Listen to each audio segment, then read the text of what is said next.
salaamaaleykum mbokk téléspectateur yu ñuy seetaan fii ci Dakar Live TV mbokk yi daleen ak jàmm tey ci seen rubrique politique dal nañ benn leader boo xam ne mu ngi feenee ca Kër Socé benn partisan boo xam ne vraiment xam na lu bëri foofu ci histoire Kër Socé fu mu sosowee fu mu soqeekoo ak lépp loo xam ne dinañu ko indil ci leeral durant ci biir émission bi sëñ bi ñoo ngi lay nuyu. ñu ngi lay fay.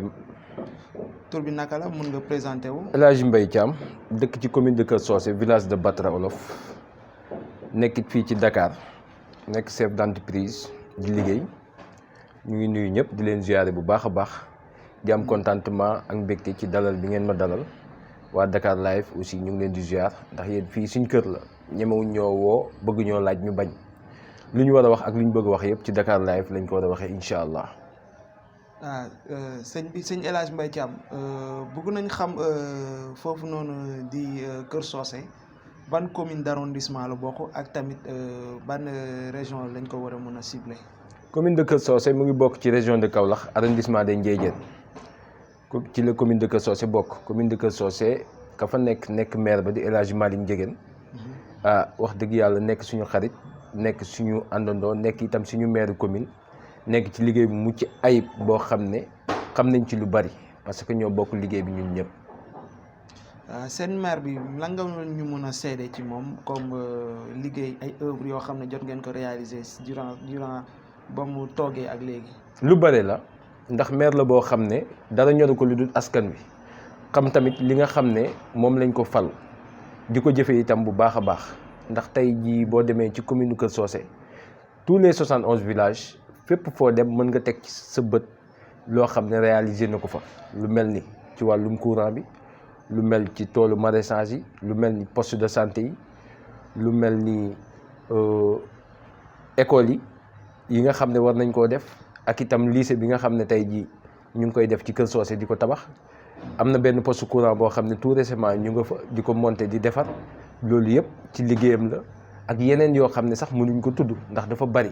mu ngi jàppale jeunesse bi aussi bu baax a baax ci seen wàllu njàng mu ngi jàppale jeunesse bi li nga xam ne moom lañ war a taxaw ci seen wàllu projet pour liggéey loolu yëpp wax dëgg yàlla mu ngi ci jàppale nit ñi nekk nit ko oyof nit ko disponible nit la koo xam ne saa soo xëyee 24 heures sur 24 presque mu nga commune ba ànd ak nit ñi ci liggéey bi kon maire boobu dafa jar a jàppale maire exemplaire la boo xam ne liñ gis ci moom moo taxit ñu koy jàppale ànd ak moom ci liggéey bi. waaw mais. sëñ El Hadj Mbaye Thiam dégg nañ ne foofu noonu da ngeen di faral di am problème mu pénurie d'eau parce que ci ay recherche yu ma def investigation yu ma def da ngeen di faral di manqué ndox loo xam ne dafa doon élément bu primordial ci dundu doomu aadama. waaw loolu mën nañ cee tontu. ndax manqué ndox xëy na ñu ngi koy wax mais man gisuma fa ndox bu manqué ci commune de Kër Socé. ndax fépp fa ndox war a dem mu ngi fay dem xëy na nag 100% moom yàlla joxu ko kenn. xëy na am na fu manqué waaye suñu gisee ne am na fu manqué ndox it ñu dem foofa def ca la ca war ba nga xam ne ñoom it ñu ngi am ndox comme ñëpp mais manqué ndox googu moom information la boo xam ne man ci yow laa ko déggee. gisuma ko fenn mais courant bi faral di coupé di toog ab diir bu yàgg du bañ a tàkk parce que ci ay investigation yu ñu def jot nañ seetaan ay vidéo gis ne que ay population yoo xam ne dañuy faral di kaas loolu courant bi day toog diir coupé bañ a tàkk. waaye mun na toog journée coupée bañ a tàkk loolu lan mooy waral loolu noonu ci problème mu mairie gestion mairie la wala du ci problème mu mairie. compétence mu mairie. du ci problème mu mairie. courant bi coupé aussi xëy na courant mën naa coupé waaye mën naa bañ a yàgg itam ndax coupure courant yi moom. wax dëgg yàlla ak waa Senelec xëy na ñu ngi def ay jéego yu am solo ak ki fi nekk gis nañ loolu mais itam courant bi xëy na coupure bi sax. ñu ngi koy gis mais bariwul te itam yàlla dimbale nañu ba fi mu yóbbu courant bi ci dëkk yi bari na ndax 71 villages la te boo xoolee dëkk yu bari am nañ courant. am nañu courant ñu ngi leen di jàppale ñu def mën a am courant ndax li tax itam mooy dëkk bu ci am courant dina tax nit ñi yombalal leen seen liggéey ñu am ay moyens pour liggéey moo tax courant bi fu nekk yóbbu nañ ko fa fu nekk it ñu ngi ko fay def.